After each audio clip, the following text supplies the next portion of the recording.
Hello, my name is Kayla and welcome to Tips and Tricks Tuesday, where I'll be showing you all the latest tips and tricks in PVFARM. Today, I'm going to show you a trick that I like to call inclusion bridges. So if we look at this site, we see that it's made up of many small parcels. And in some of the cases, we're seeing several big sections here, like here, here, and here, where it's not placing any PC, even though there's definitely space for it to be placed. The reason it's not doing this is because I have my blocking turned on and I've told the system that the blocks need to be within a certain size. For example, we can see here that the smallest block size is about a 2.6 megawatts, and then the largest is a 4.5 megawatt DC. So it's likely that the block that would go into this, or this section would be smaller than that 2.6 limit that it's been given.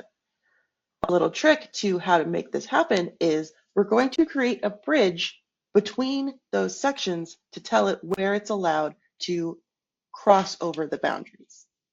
So for example, I'm going to focus in on these two right here. Let's say that it is something that can be crossed. So I'm going to go ahead and come to the plus sign on my right hand toolbar. I'm going to select boundary to create a new boundary. And I'm just going to place 3 points and make a very small triangle here. Now I want to make sure that it's enough to be a boundary so that it's not just a single line, but it's small enough that it's not going to place a tracker in here whenever we rerun our layout. So I'm going to hit OK, and I'm going to rerun my layout with this new boundary included.